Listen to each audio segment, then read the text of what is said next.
morning. This is Table for Two with Naomi Nachman on the Nachum Siegel Network. Our show is sponsored by Natural and Kosher Cheeses, when quality and flavor matter. For those of you who don't know me, I'm Naomi Nachman, and I'm about all the food all the time. And today's also about wine. Yay! I have J Buchsbaum in the house. I love food. I love shopping for it, cooking it, drinking it. I'm a kosher personal chef. My business is called the Aussie Gourmet. I give cooking classes. I now run chopped competitions. Anywhere you want me to go, I'll come and give you a chop competition. I cater for people for Shabbos, for Yom Tov, Pesach, Shavuos, all that's coming up in the next couple of weeks and months. Small parties, anytime you don't feel like cooking, you can give me a call. Hope you'll tune in every week and hear about my exciting cooking adventures, exciting guests, my kosher food traveling, and sharing of great ideas and recipes for each week. So I want to hear about yours. So email me at naomi@nachumsiegel.com. Join my fan page on the Aussie Gourmet on Facebook. You can follow me on Instagram, Twitter, or join my newsletter through my website. Let's make this a conversation. So if you eat it, buy it, food, shop for food, and you want to let me know, just share it with me. I get really excited when I hear from everybody. One thing I do want to share with everyone before I start my crazy hour, because I've got Susie Fishbein on the phone who's going to join me today to talk about her culinary school that she's starting at camp this summer, Camp Shoshanim and Nesher, and her amazing cookbook that we're going to talk about. But I've also got J Buchsbaum in the house who's lining up a whole cellar of wine for us, ZK. We are going to roll out of here on this very exciting morning. So I'd like to just share with everyone, I went to a tasting dinner at Wolf and Lamb last week. They have a new chef there, and a new menu. Jamison Poll is the chef there. His food was unbelievable. I have not actually been to the Wolf and Lamb location. Owner Zalman Wunsch put together a tasting menu, and it was outstanding. So I was really excited to be able to go, and I went with some food friends, and hubby Tzvi came with me. So make sure you put that on your list. We were talking last week about getting your spouse or whoever is doing the cooking, your spouse, your roommate, your loved one, your children, whoever's doing it for you, pull them out of the kitchen, take them out to eat as a little treat, because I think that would be a really nice thing to do. And we said last week I mentioned Cork and Slice, and this week I'm mentioning the amazing Wolf and Lamb in Brooklyn. I know there was also a Manhattan location as well.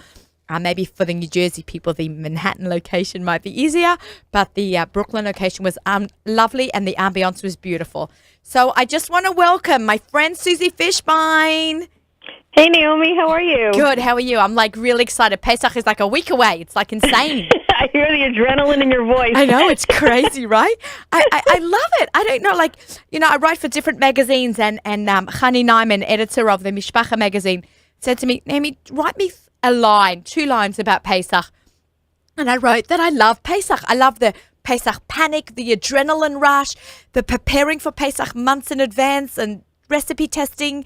It's so fun, and I really I feel like it's down to the wire now, so I'm totally Pesach hyper.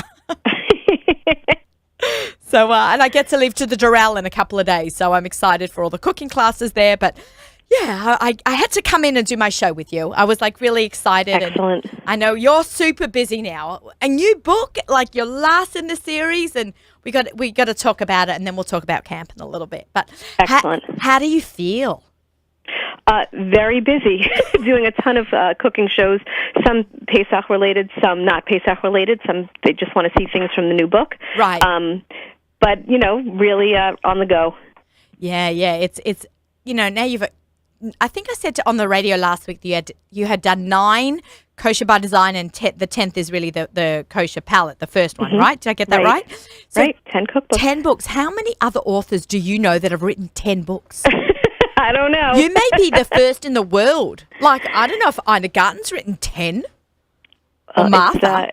10 is a lot. A fabulous experience. I loved it. 10 in 10 years? Do I want to say that? 12 years? 15 years. 15 and maybe a little longer if you're including the kosher palette. Wow, but that's still, and you had a kid through all of that as well in that time. You added a boy to the collection of girls. So that's right. Yeah, that's unbelievable. You've been everywhere, right?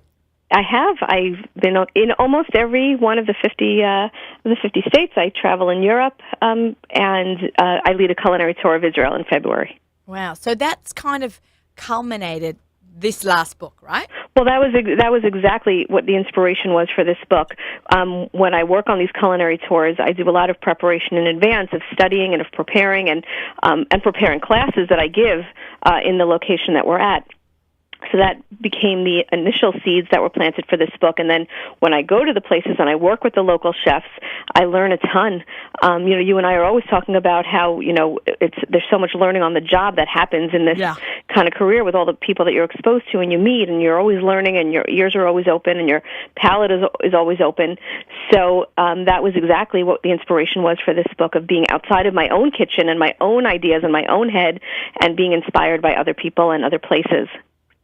Yeah, it's a beautiful book, and the 10th in the series. I received it, maybe a week before everyone else did, and I'm like, I read your books from cover to cover, like like a good novel. Like a good novel. It's exactly what it is. It's a novel. It's a culinary journey. It's education. It's like cooking school, and I know one book is devoted just to being cooking school. Cooking Coach is exactly like that. Right, but I feel like all the books, every book, I learned something, and the first book came out. When Kosher by Design, the first one came out. Do you remember what year that was? 2002. Okay, so I was relatively still newly married. I was only married about 8 or 9 years at the time. And I always loved food, and when it came out, it was like a door opener for everyone. I think though your series opened the foodie world up and the cookbook world up, you were the first of this generation. I do love hearing that, and I love meeting people who are a step, a few years younger than we are, who really have grown up on this food, who are now in their own kitchens, and really this was their background their whole life, of the kind of food that they ate and enjoyed, and love seeing the stained pages in their mother's houses, and now are recreating it in their own houses. Right. And, it's kind of interesting when you've been in this business for this long, how many people the food has touched and been a part of their upbringing, their traditions, their tables, their Shabbos. Right. So, cool. Do you have a favorite recipe? Is that like a hard question? Because I love every recipe that's in every one of these books. What I love about working for ArtScroll is I never once signed a contract that said, deliver a book that has 120 recipes.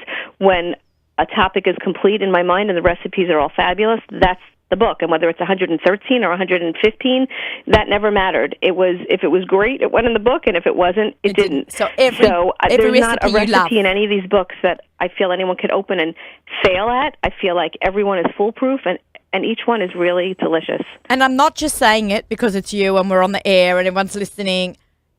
I've never bombed one of your recipes, and I love hearing that, and I do hear that all the time. And that's exactly what I offer as an author, is that fail safe and that insurance that you don't have to worry. I'm with you in the kitchen, and you're not gonna end up throwing out your ingredients. No, and not every author offers that. I have to be honest. You hear it all the time that people are disappointed in just how off something was, and clearly not carefully tested. I made something from maybe a year or two ago from Martha Stewart's magazine. It was a hamantash, and I thought, okay, she must know what she's doing. She's Martha Stewart. She's going into the kosher baking. So I made her chocolate chip hamantash recipe. It failed. Okay, I'm a pretty good cook. I know how to bake. I know how to... Right. It didn't work. So I said, okay, I screwed up. Okay, I'm a human being. I made it again. It's screwed up. I'm like, there's something wrong. So I actually went to Paula Scheuer's baking book, and I wanted to compare all her hamantash recipes because she had a whole series in there. Martha Stewart did not get her ratios right. I'm not ranking on her, maybe a little. Right. But, no, that's so surprising. You know what? I was shocked, but it's never happened to me that any of your recipes, I've never had that experience with. Everyone has been on the nose, taste-wise and coming out right. Not everybody's going to like everybody's recipe, but you got the right taste, Thank you. So it's been a fun ride for the Nachmans, and now that my daughter's getting married, I call it the Shas series. I got that from you. You have the Shas. I heard that at the YU Sforim sale this year. So I coined it. I'm going to give my daughter the color Shas of the Susie Fishbein series for her bridal shower. Shh, don't tell anyone. I don't even know when it is, but how can I not send her off into married life without your cookbook? So yeah. Okay. So let's just talk a little bit about this book in particular. About Eric and Naomi Goldberg, who haven't took you on you joined up with them on their Italian. Actually, this book is dedicated both to Naomi and Eric Goldberg and Naomi Boutique Tours and the Jewish Journey, who runs my Israel program. Eric and Naomi travel the world in the most upscale way, in a way that is such a Kiddush Hashem of really just being mensches, every place they go, being very, very aware that we are Jews in other places. I've learned so much from their attitude, even more than from being in the kitchen, through them. Really, really special people, and they go to the most beautiful places in the world, and they run a culinary program. They really run a touring program. When I'm there, there's an additional culinary piece, but the tours run, without the culinary piece as well. And they take you to see the most exquisite places, and you get to eat local, kosher, incredible food. I love that. Local kosher. They're my favorite words, right? Right, Jay Jay Buchsbaum in the house. He's going to do a little wine series with us. But there's nothing like having I don't want to go, and I've said this 1,000 times on the show, I don't want to go to Paris and eat shawarma. You know what I'm saying? Exactly. I want to go to schnitzel that you brought in your luggage frozen with you. Right. And there's no reason to. Right. And I like that you're teaching us, it's like we went on your trip with you, because now we get to make what you made on the trips. And the most exciting part is that so much of what goes on outside of this country is such healthful cooking, and you really can travel the world through a passport of spices. And just in swapping out some of your regular go-to spices for some of these exotic things, it's a completely different result.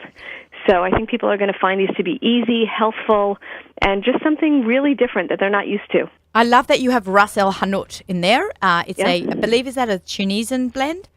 Am I got that right? Ras Al Hanout is an Arabic blend. In fact, Ras Al Hanout is the Arabic words for Rosh Shachanut, the head of the store, because every shopkeeper has their own secret blend of what goes in there. If you go to the shuk and buy Ras Al Hanout, each spice vendor's version will be slightly different. Oh, that's interesting. So in the book, I can't remember off the top of my head, how was yours used? Is it a prepared one, or you were making the blend that Susie likes? So actually, Ras Al Hanout is one of the few spice blends that is harder to find in this country, so I did not use it in the book. I never want to give people a project or something that's impossible for them to do. I have to tell you, Susie. There are spice blends that are easier to find, like Hawaj and sumac, which is not a blend, but it's a spice. Zatar, the more easy to access spice blends are what you'll find in this book. Things that Pereg makes. That you can find in a well-stocked market. But if you really are interested in looking at more exotic spices, the Spice House in Milwaukee, which has a great online website and has kosher certification, can get you anything that you're looking for. Right. I learned Hawaiian from you. And I use the Pereg Hawaiian. But my daughter is coming home she's in her year in Israel, and she's coming home in a couple of months. And I told her, don't leave Israel without going to get Hawaiian for soup, because there's Hawaiian for coffee and Hawaiian for soup. Right, it's different. Mm-hmm. One is stronger on the cardamom. So the coffee one. So I want her to bring some back from the shuk, because there's something about the shuk. It's the air that changes the spice. Susie, can you hear me, Susie? Hi, Jay. How are you? How you doing? Good to hear your voice. I have to tell you that every time I go to Israel, Brenda gives me a list of spices that you cannot get anywhere else but in the shuk. In the shuk, right? In the Machne Yehuda. Machne Yehuda, right? Right. Yeah. And that's this whole idea that you can, this whole idea that you've got that you can really taste the world through the spices from all over the world is just amazing. I love it. Yeah, it's true. Okay, so Susie, let's talk a little bit about our summer project. Yes, working for New Jersey Y Camps. As we speak, they are building us a state-of-the-art culinary center, and I really do mean state-of-the-art. Exquisite, brand new, central aired, overhead mirrors, exactly as you would envision a culinary center to look. We'll be teaching, really teaching a culinary education. This is not where your kid is going to come and make brownies and pancakes. They're going to be getting a really as full of an experience as we can give them in the amount of time that we have with them. The Susie Fishbein Culinary and Friends lineup includes Naomi Nachman and Paula Scheuer for the bakers among us. A special guest star of Eitan Bernath, who should be a real cutie, showing up for a couple of nights of night activities there, maybe even a chop competition or two. Yeah, we're very excited to have him. You and I, we know we're putting together the curriculum as we speak, and it's incredible what these kids are going to walk away with, especially the ones that participate in the entire, in its entirety. And what's beautiful about this program, that's when Susie and I met a couple of weeks ago to plan out stuff, there's not one class that's repeated. Even though, there's a large selection of classes, not one recipe is done twice. We were careful to do that because there might be a kid who just loves doing this or discovers that they love doing this and who wants to sit through the same class twice. So yes, we made sure, and even something like you would think challah would go to Paula, I made sure to let her know, I'm covering a yeast class, please keep challah out of your babka day. So even something like that is not going to be repeated. Right. It's an incredible full program from egg cookery, right? We've got that. We've got pasta. Susie's going to be making with the kids. My days really start with walking into a kitchen and how to set up your space, how to hold a knife, some knife skills, how to saute, how to roast, how to braise. Really like the very basic cornerstones of technique. More than recipes, I want these kids to go home with technique so that it's not just I learned 9 recipes, but I learned all these techniques and I can now make a lot of things.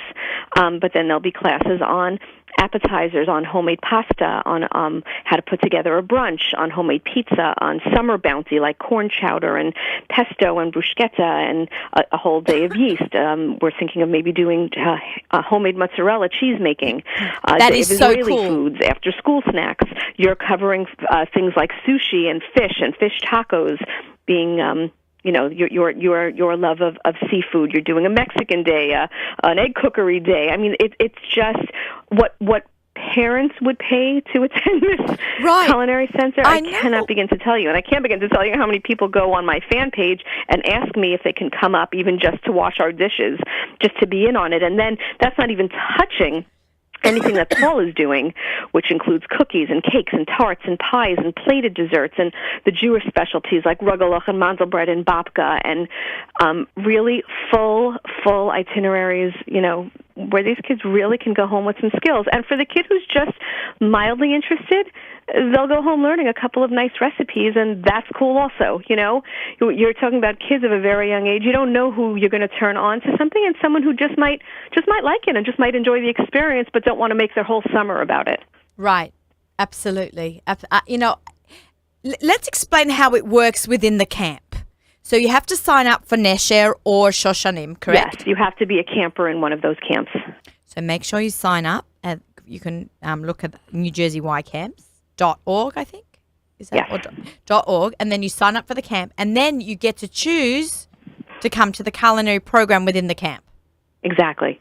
And what and how many and which days, or all. I think, as long as there's space, the camps will accommodate and really want kids to get as much of it as they want. It's so exciting. When Susie called me, I'm like, she goes, can I call you about an exciting project I'm working on? I'm like, sure. And she told me what it was, and I'm like, about this project, and I think for you it excites you in the same way it does me, because in our previous lives we were both teachers. So going back to my roots of being in front of a classroom of kids, really it wakens something in me that I haven't really thought about in a long time. I hear from my students every now and then, and they're about 30 years old now. Yeah, mine are also. Think, to be working with teens and that age and even a little bit younger, I'm really excited by that. Yeah, it's going to be an incredible experience. So make sure everyone checks out the website and signs up soon, because space in camps do eventually fill up as we get closer and closer to the summer. So make sure you check all that out now. Follow Susie on Instagram, Susie Fishbein on her Instagram page, and Susie Fishbein's fan page on Facebook. Yes, you've come into the social media world with a bang. You started like in a day at 2,000 followers. I'm like, oh, that's so lucky. Everybody loves you, Susie, and we're so glad that you're getting out more social media wise, so we can keep following you. It's a bit stalkery, but we love you. So thank you. So now that it's a week to Pesach, and you probably have one of the first new modern kosher Pesach cookbooks out there. There was Spice and Spirit, which was definitely a staple. But I think you were the first one to do the modern, Pesach. Can you just give us some tips, some advice, any recipes, something you want to share with our listeners? So my advice for your listeners is to stop stressing, to keep very careful lists, make lists of your menus so that you don't then at the end throw in 4 extra side dishes because you forgot what else you already bought. Don't wander that aisle, or I don't know where you live, but where I live, it's one aisle. Don't wander that aisle without a list in your hand. The food is too expensive, and it's too much of a hassle. The stuff's not returnable. Buy only what you need. Keep lists of what you're making.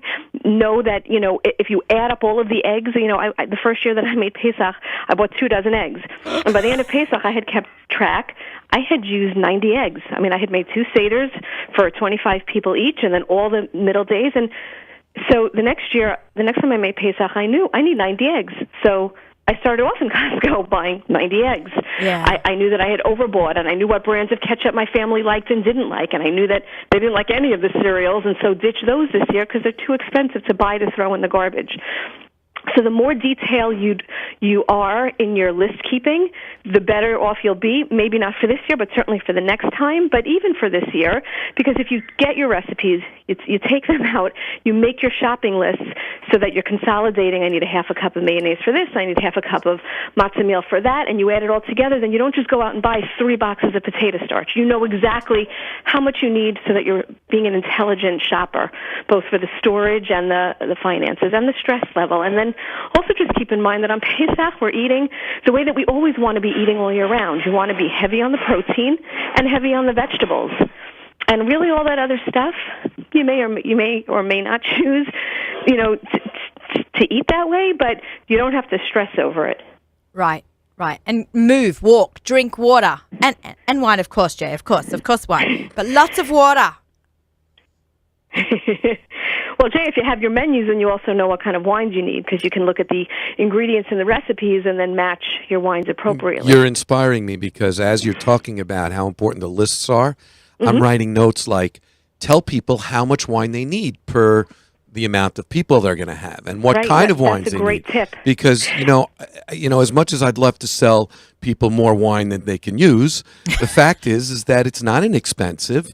And, if you're going to be planning, the only good thing about Pesach in terms of wine buying, even if you overbuy, is that it's not like fresh foods or cheeses or whatever that eventually go bad. You can always use them, but the truth is, walk in understanding how much wine you need. And then if you want to buy extra so that it can be through Shavuos or because it's on great sale, that's fine, but know what you're getting into. That's a great inspirational idea.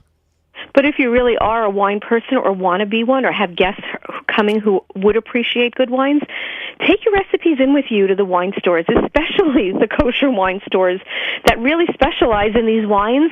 Show them what's in your recipes. Brilliant. Really, different spices will call out to different wines. I mean, Jay's going to speak to this, obviously, in a much more eloquent way than I can, but different recipes, different meats, different proteins will call for different wines. So why not get things that enhance the actual foods that you're making?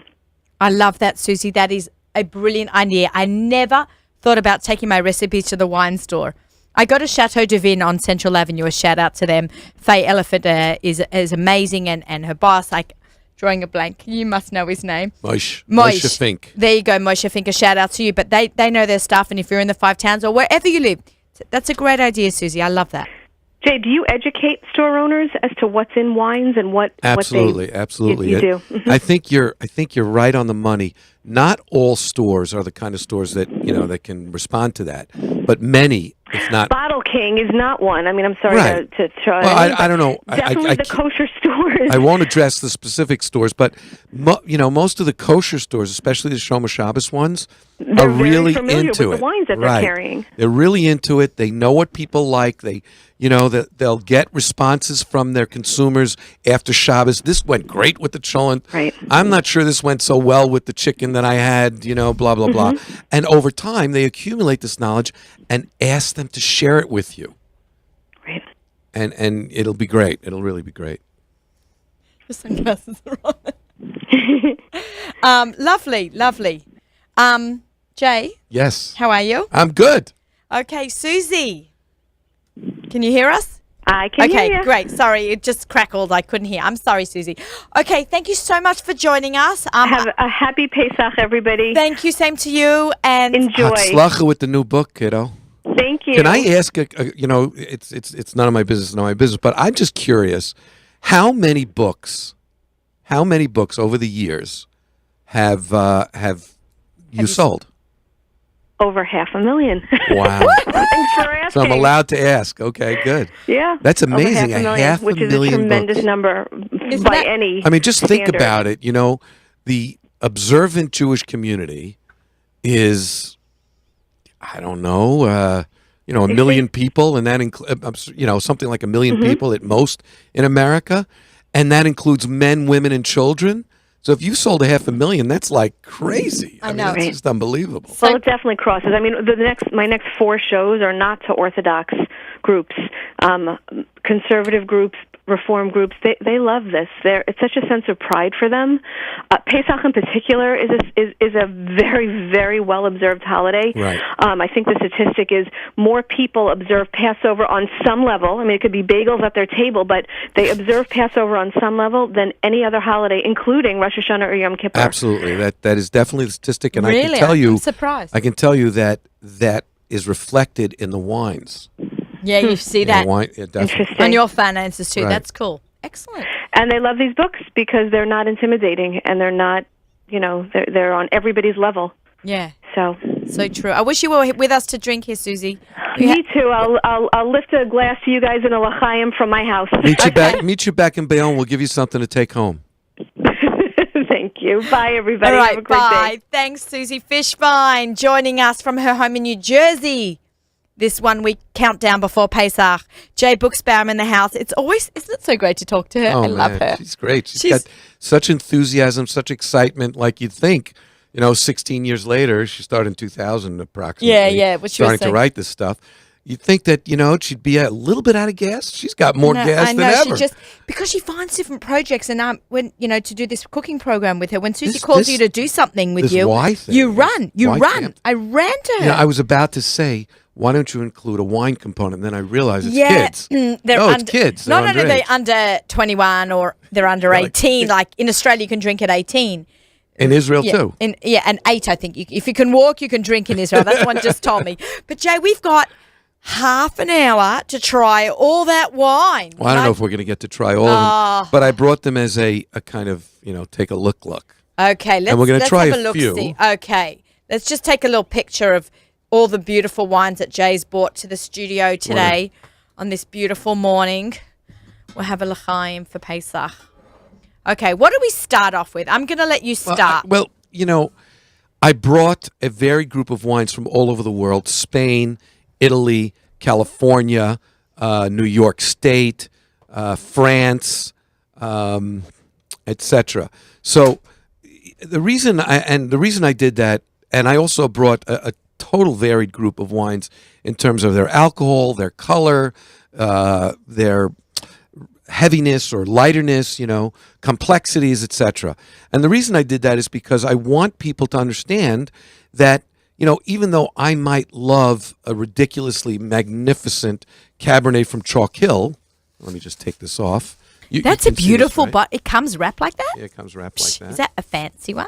Yeah, it's a real fancy one. Yeah. I'm surprised the Herzog let me get out of the office with it. Yeah, taking it to Nachum Siegel's studio for Naomi Nachman to try. That's why, But, I might love this Chalk Hill Cabernet, which always runs out and Where which is is sold Chalk out. Hill? Chalk Hill is in Sonoma County, California. It's a very special individual vineyard. It's their best wine. So even though I might like this really rich Cabernet, somebody else might want a lighter Concord type wine, and we have that as well. So and other people will go for the Moscato, which is fine too. Can you And drink white on? Can you drink that Moscato on Seder night? So a lot of people, I've asked this question 100 times, and I've gotten several different answers. Okay, can you share some of the answers? Yes, and I ask will. your own rabbi. But Exactly. It's my disclaimer always. Whatever I say is what I heard from my rabbanim, but, ask your rabbi. I'm just Jay. But the answer is Rabbi yes. Jay. What you should be drinking is, I've been told, what you should be drinking is the wine you enjoy the most. So a lot of people also say that it should be red. And so what a lot of people do, or some people do, is they'll drink their Moscato, but they'll add a little bit of grape juice in it. Doesn't really change the flavor, but it does change the color. It gives it a reddish hue. an orangish reddish hue, whatever, pink hue, and so that But works why, too. But why red? Why does wine have to be red? For because Seder? Blood? because that's what they used. That's what they used way back when the first wines were used. Okay, in the they were Seder. always red. They were always red. Okay. But also, and I'm glad you asked that question because I brought the Malvasia. Oh, love it. Now the Malvasia is kind of like the red sister to the Moscato. But you can't, can I just say, you Sure. can't drink 4 of those. I'm going to tell you now because I tried it one year. It gets too sweet. After like the 2.5 cups, your brain just sugars out. Okay. Yeah, so try something 2 like that and 2 a drop drier than that if you like the sweet wines. Okay. I'm not sure what that would be, but 4 of those is really sweet. So on the sweet end, all right, let's talk specifics, okay? So we'll give people an idea. On the sweet end, you have all the Concord wines from Kedem, and you have ones that start out at about 11% and go down to 3.5%. That's the Cream Malaga. That's my husband's favorite. And the I'm just Concord saying. Cal, which are also 3 and 5%. And you have something in between, which is Cream Red, which is about 9%. Oh, that's 9. Yeah, it's 9%. And you have Concord Natural, which I believe is 7%. So you have a whole range of really sweet wines at different alcohol levels that, that lots of people prefer and, use as traditional wines. Then you've got wines that are a little bit more in alcohol, not 3%, but 5% from Italy, the Moscatos. From Baron Herzog, you have the Jeunesse wines. I love Jeunesse. And Jeunesse wine is a very big wine for There's Pesach. a big billboard in the 5 towns of Jeunesse wine. Yeah, we got a lot of. You know what's great about the Jeunesse wines? They're serious wines. They're made out of Cabernet and Chardonnay, the whitest Chardonnay. There's a blend. There's a black Muscat. So they're. Oh, is that me? I'm sorry. It's shut the that background music to Table for Two today is Jay's phone. Let me That's just shut okay. this off. I apologize. That's all righty. But so Jeunesse is one of those wines that's semi-dry, and that can be drunk even though it's red. The red Jeunesse is Cabernet, so it can be drunk chilled even though it is red. And like the billboard says, not too sweet, not too dry, perfectly balanced. For those people who like a little sweeter but can't really enjoy the Cabernets like I would.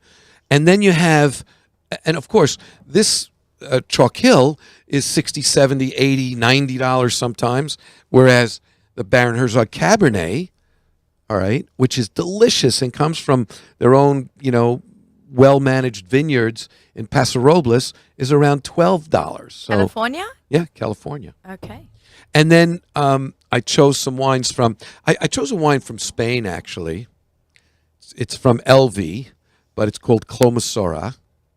And it's interesting. I was talking to Dr. Moises Cohen, who started LV and makes Clomosora.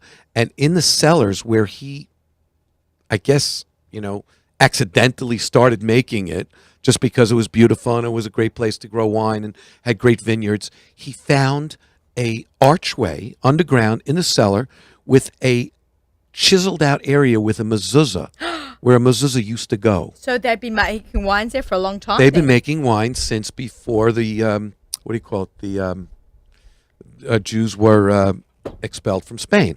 Before the Spanish Inquisition. Before the Spanish Inquisition, right. Nice.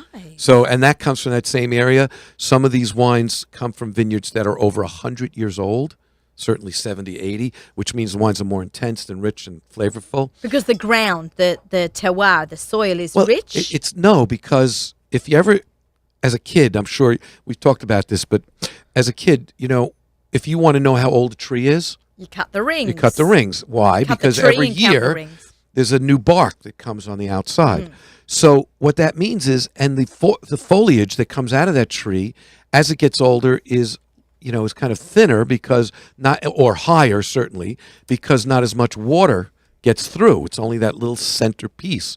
And that's what happens to the grapes too. As the vines get older, they get thicker. The grapes that result from that are tinier and more concentrated, and they're more flavorful and higher in alcohol usually because of that, because they have higher sugars at harvest. And so that's why, that's what makes that. And then, go ahead. I just want to take a little station break because we're like halfway through the show, and I have not given a toot out to our natural and kosher cheeses, and of course our What's for Dinner segment. This is Table for Two with Naomi Nachman on the Nachum Segal Network. Our show is sponsored by Natural and Kosher Cheeses, when quality and flavour matter. I just want to do a little What's for Dinner segment, seeing we're talking about all this yummy food, yummy wine, and I want to do some yummy food, but I want to just focus on last week I spoke about cheeses for our What's for Dinner segment, so now I just want to talk about breakfast ideas sponsored by Gourmet Glatt. Pesach breakfasts are impossible. The cereal's not so good, right? The kids miss their cornflakes or rice bubbles. But I thought, like, for Pesach, for my family, I started either making, like, little mini cheesecakes, omelets, which is a great idea, and throw in some vegetables. You've had a heavy meal the night before, do some egg white omelets and some vegetables. Throw in some feta cheese by Natural and Kosher or some goat cheese. I'm a big goat cheese fan. But shakshuka is a great one. You can even do a quick cheat shakshuka rather than making your own tomato sauce. You can do some marinara sauce and throw in some quinoa and some spinach, and then throw in your eggs to poach within the sauce. And another great breakfast idea for Pesach is poach some eggs in the morning and serve it with some smoked salmon on the side. That is a great breakfast, a great start today, packed with protein. Get you through all your chol hamoed or your davening before breakfast before davening on Yontif, but make sure you get in a good breakfast. So I just wanted to toss out those ideas. We could even do a champagne cocktail for breakfast, right? There you go. On Yontif. After 4 cups of wine, you're going to wake up to a champagne breakfast. Why not? Susie was talking about making a list. I might as well inject what I thought would be a great, kind of little guide for you all. What you should be looking at if you're going to have 20 people at the Seder, let's call it 20 adults for argument's sake. You should have each take the number of people. All right? This is actually a great take the number of thing people to do. We've never done this before. Divide it by 5. Okay, so we've got 20 people divided by 5. Is how much? 4. Woohoo! That means you need 4 bottles for that night, for that Seder. 4 bottles like this? I'm sorry, excuse me. No, it can't be. Excuse me. You need, and then multiply that times 4, because it's 4 cups. Okay, so it's 4 bottles. It's 16 It's bottles. 4 bottles per round. It's Correct. 4 bottles a cost. Right. Okay, 4 bottles a cost. So it's 16 bottles. And what is the ounce size of a cost? I'm really bad at Well, 6. that's a good question. It's about I think the smallest, again, ask your local rabbi, is something like 3 ounces or 3.4 ounces. That's nothing. That's like this. That's very little. And actually, you can actually go into your local kosher store. There's a great one in Brooklyn. There's, and ask them glass size that is the minimum size. And now they're making them those minimum sizes. But that's like in the paper goods stores. No, I'm talking about in like the bottles. Yeah, no, in the what do you call it, stores? In the where you buy your dishes and where you buy. Okay. Like what the Buzz. Yeah. The Buzz in Brooklyn has beautiful glasses and dishes. Give them a big shout out. Right. So those are the kinds of things, that, and then multiply that time 2 nights. All right. We're up to 16 bottles for the that's first 32 bottles. So that's about based 3 on cases. 20 people. That's about 3 cases of wine. All right. Wow. And then I suggest you don't really need more than that for the rest of Yontif. That's based on 20 people, guys. Okay, that's a big crowd of adults. Right. And again, some people are going to use grape juice. Some people are kids that aren't going to drink wine at all. Some people won't finish their entire cup. They'll kind of top it off. They'll only have half. But on the other hand, you will have some people that say, okay, it's now time for the meal. I need some wine for my dinner. So you're going to need extra wine for that. But as a rule, those are good rules. So you have 4, some people, my dad included. I'm not going to make fun of somebody. I know someone very close and personal will drink 4 cups of wine and then have wine in between each course. Yeah. And then, of course, you still have, Friday night, Shabbos afternoon, Yontif the last days. Chol hamoed. There's nothing wrong with having, a nice glass or 2 of wine with your meal on Chol hamoed. We actually spoke about this, how many glasses of liquid you have to drink in order to be healthy. You were the one who told me this? 6. How many milk? It's a certain amount of milk, certain amount of water, we probably 2 glasses of wine. We probably had Beth Warren on the show. It's like, you have to have like 28 glasses of liquids a day. To keep healthy. You know, I to do keep not healthy, drink that. you know? Oh, and coffee. Oh, and coffee, right. We have to. Right. Hello, every Now day. they're saying that's 2 to 4 cups of coffee is supposed to be like, you know, That's a lot of coffee. it's like really good for and you. my Snapple. I love my Snapples. So the first wine that I opened, Okay. Oh, what's this? this is from a winery called Tierra di Seta. Oh, that's in Italy. That's right. They And make actually, olive oil there. and actually, this Tierra di Seta, this winery, is the only entirely kosher-only winery in all of Europe. Cool. Who owns it? I forget their names. But Mr. they're Tierra. really wonderful. I want to go there. I've been to Italy and I missed out on going because I didn't know about it at the time. Look at the nice legs dripping on the side. I'm not exactly sure what that means, but Jay will explain it to us, as he has done many times before. So this wine is a relatively lighter wine. When I say relatively lighter, it's alcohol level, and it's not mavushal. A lot of people are makbid on not having mavushal wine at the Seder. Some people aren't, but be careful if you're going to have a kind of ecumenical Seder, meaning, you know, all kinds of people coming. If you're not going to have mavushal wine, another tip for you, make sure you keep it, you know, close to your hands so that, you know, nobody else picks it up and ruins it for Isn't it everybody amazing? else. We have like halakha that guide us with wine. Like we have everything, right? We are Right. so guided in our lives, Baruch Hashem. Yeah. And like wine, like, you know, it's either kosher or not kosher. But even within that, wine's got its own halachot. And not only that, you know, a lot of people would say, well, that makes your life easy because you don't have to think. But it's on the contrary. Not only are we guided so that you don't have to think, but we're guided so that you have to think about every single thing that you do. And unlike other religions, our religion encourage you to find out why. You know, and I just spoke to some very close friends who are Catholics, and they said, no. In the Catholic religion, they say, you have a question, don't even ask. Leave it to the nuns. Leave it to the priests, you know. In our religion, it's just the opposite. You have a question. Come on, question. I don't hear any questions. Well, that's what it's the all about. rabbi goes into the class and he goes, I don't hear any questions, guys. The 4 questions. Exactly. Manishtana. Yeah. Okay, should we have everyone Put your nose smelling? in there. Ah, Ooh, okay. wow. Beautiful nose. A lot of aromas. A lot of My aromas. nose is tickling. And ZK's you're like talking choking about from smelling. the legs. You see how many legs it's got? Okay, what These is driplets? These driplets Yeah, coming so down the sides of explain the to glass. everyone. These driplets tell you how thick and rich and complex the wine will be in the mouth, texture-wise. Okay. We don't know how it's going to taste flavor-wise yet, but we're going to do that.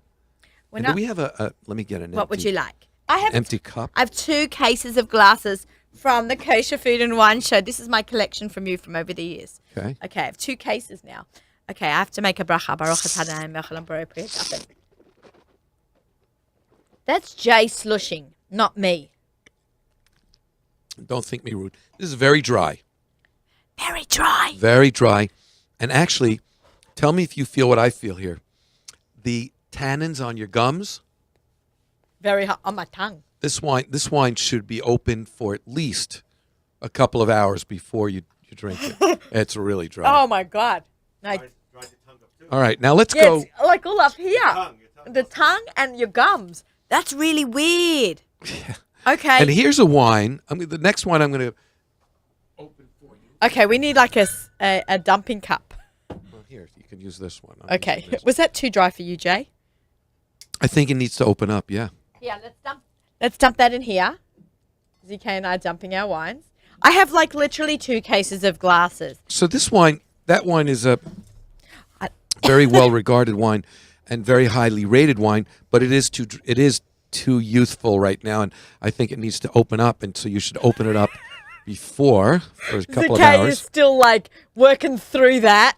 Okay. I love and here's How do you this pronounce Rashi it? Is it claret. Claret. It's not claret. No, it's claret. It's actually you have to pronounce the T. Claret. Even the French and the English pronounce it with the T. And this claret is a semi-sweet red wine. It's primarily made from Cabernet Sauvignon, I like that one. and it's not expensive. It's about $10. I see you bought orange muscat in the back there. I sure did. Let's get a little rinse.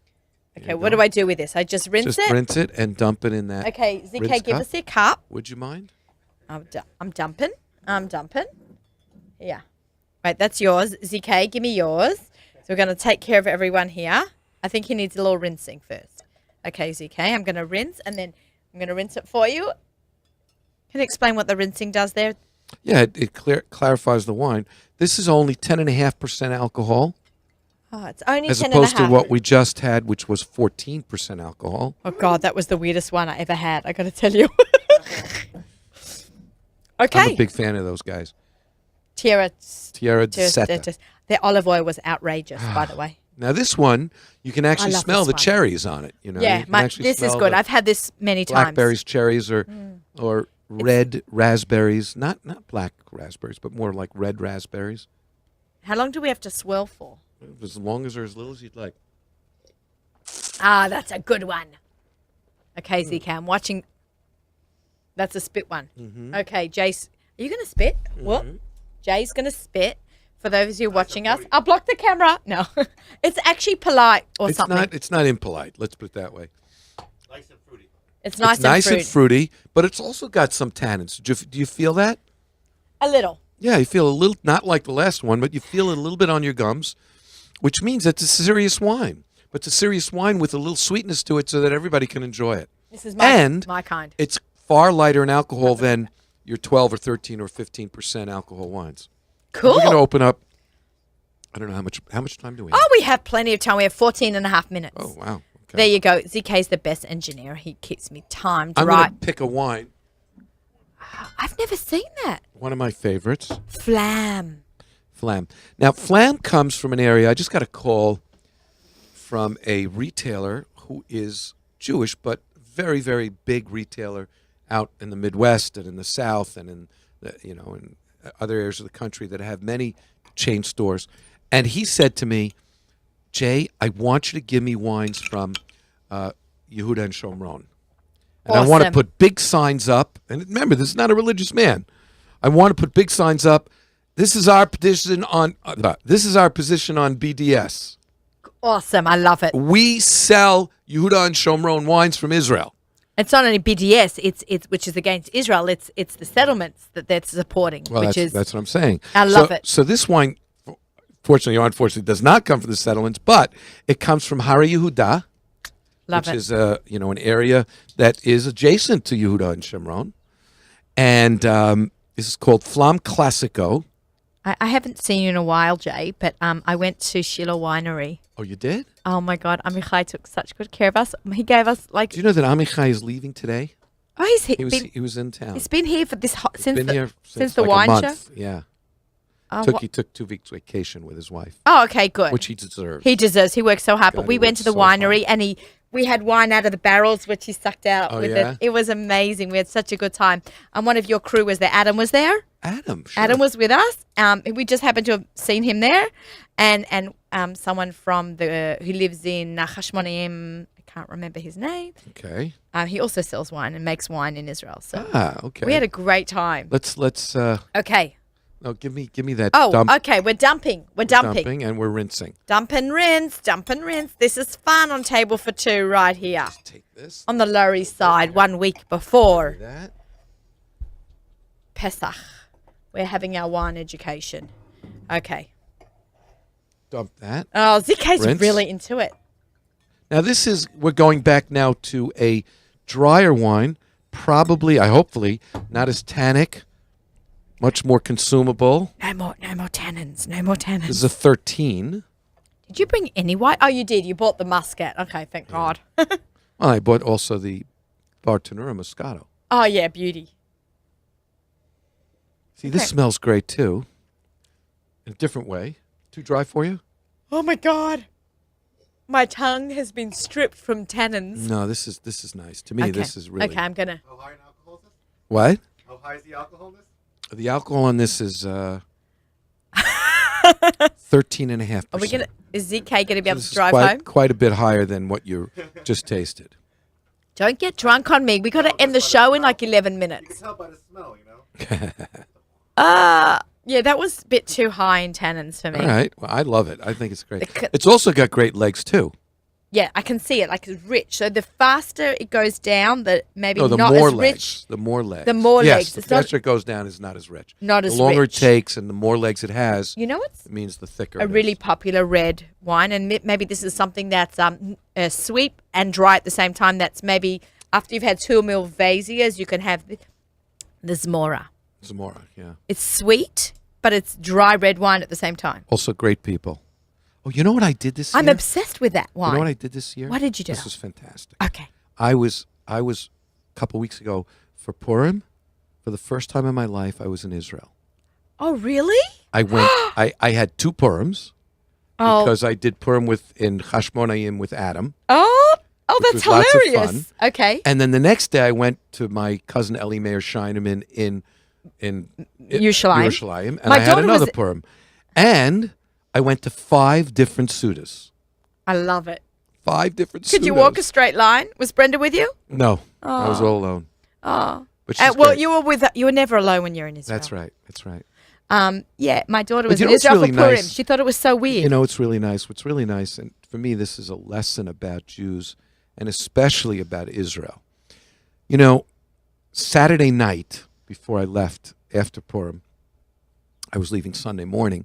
I was invited to what they call an after Purim party in Tel Aviv. An Mazeh. after Purim party in Tel Aviv. It was a fundraiser. Okay. And they had like these great pop stars from Israel, these great Israeli pop stars, and Af Echad, except for me, were wearing a yarmulke. It Right. was completely secular. Okay. Yet they're all celebrating Purim, and they had been for a week.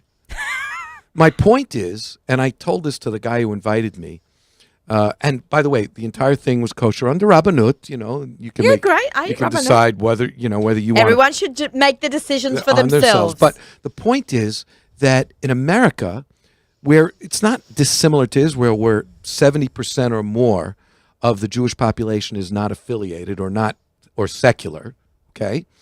If you're secular in America, God forbid, you often have a Christmas tree on Christmas, you know? But in Israel, everybody, secular or non, celebrates every holiday. Rosh Hashanah, Sukkot, Purim, Pesach, even Friday nights, even if it's dinner with the family, Right. and lighting candles and making a make-believe kiddush or whatever. I'm not advocating that. All I'm Right. saying is that it's a really coming, you don't see that anywhere else in the world. Whether it's in Europe or it's in South America, which I go to quite often, you don't see that anywhere else in the world. And I think it's a beautiful thing. And I will tell you one Dvar Torah that I heard from Reb Please. Feish Herzog about the Seder, since it's only a week away. What are the sons that we have at the table? Chacham, Right. Rasha, Right? okay, Tam, and Eno Yodei Eno Lishol. Yodei Lishol. Lishol. Okay, it's been actually over a year because last year Pesach was 54 Now, weeks Now, ago. what if you had the Seder with only 3 of them in the story? Would you really have a Seder? Not really. You'd be missing one of them, right? Right. That is the message. The message is even the Russia needs to be unified with us, needs to be sitting with us. Why? Even the Russia, because we're an inclusive religion. We're not the kinds that shun away even the Russia. We invite the Russia to join us. And that's really the message, I think, that Pesach is, at least in that respect, for all of us. That, I know at my Seder, thank God, we have, a couple of weirdos. I love it. You're We have a supposed couple of to weirdos. invite. You're supposed to invite. Right, When I you lived on the know. Lower East Side, I'm telling you, it was Oh, Dickman, you know. right. My husband brought home some guys from shul There you who go. from NYU who had no Seder. Right. Now there's Chabad. They take Well, I care learned of that it. from my mom was and dad, but I used to pick up people all the time when I was a kid at the Young Israel in Brooklyn, which was in Williamsburg. Doesn't exist anymore. Right. But all I'm saying is you have to have the Chacham, and you have to have the Tam, and you have to have Shienu Yilishol, and you even have to have the Russia unified with you at the table. Even if it's going to be a little uncomfortable, he's Jewish too, and he belongs with you. I love that. And I think it's That's a beautiful message. That's a beautiful message. Okay. All right. Well, we've got about 5.5 minutes. What can you All right. share with us in Let's- 5.5 minutes? Let's We have Jay Buxbaum here. He's giving us a wine education, some Divrei Torah, something beautiful that we're sharing. We have Jay on every I know year. you love this wine, so I'm going to open this Oh, wine. yummy. Mark Somick has just walked into the studio on this lovely morning. Come and have a want to l'chaim know with us. I want to know, Mark, when you're inviting me back for a barbecue. That's what I want. We had the best time last year at the stunt after the wedding, but after both of our weddings. Mazel tov. How are you, Mark? He probably needs a l'chaim. Baruch Hashem. How are you? Did you know that we were going to be here? I knew you were going to be here, but I did not know there was going to be wine. Oh, yeah. You should always know there's great food and wine on table You know for two. what? You know what a Jewish woman's favorite wine is, don't you? What? I want to go to Florida. Oh, that's cute. That's old. We have more. Where are our glasses? Yeah, right here. Yeah, but I'm new Grab in a glass. America. I didn't know that Oh, you joke. didn't know that one? Yeah, no. Okay. Yeah, but I want a new glass There's a too. whole series of those. What, the Jap jokes? Yeah. Oh, like what do you make for dinner reservations? Yep. Yeah, not in our house. We love to cook. Oh yeah, we also love to go out to eat. Yeah, come on. You love to go out to eat too. Okay. Would you dump that You for dump me? that. I wanted a new glass. Okay, you're gonna have a little of this. We have some gross glasses over here. Some have got like some You nasty can't stuff. engineer and drink at the same time. Yes, he can. I have trained him so well. Right, CK? What's the legal limit on engineering? He's a little drunk. Okay. Yeah, he's always. Also, people ask He's me. the best. Look at his People cheeks. ask me all the time which wines, because they're diabetics, and I'm going to do this Yeah. with Nachum in the morning, right before Yontif. But people ask me all the time we get these questions. What wine has the least amount of sugar? Well, first of all, When you do this with Nachum right before Yom Tif, you're Yeah. in competition with Larry and Ronnie Birnbaum, whatever they decide to bring to the studio, then you're no big trouble. Okay, go on. what wines have the least amount of sugar? Sometimes because people can't handle sugar because of Diabetes. or and the answer is you got to ask your doctor, because alcohol is the transference of sugar, so that could also affect you. So I just want to point that out. But the least amount of sugar are wines that are dry, completely dry. Like Okay. the Terra de Seta, which Like the Tierra de took Seta, off a like coating the of my Flam tongue. Classico, like the Baron Herzog Cabernet, like the Clos Masora, etc. So this is the Orange Muscat. This is my favorite. I happen to know that Nachum also loves this one, but it's really But you know what? cold, I'm chilled. really amazed. Have it chilled. That Nachum is starting to actually like dry wines as well. Really? That's Miriam's influence, I'm sure. Sorry, Priya Guffin. Amen. Oh, you didn't. Yeah.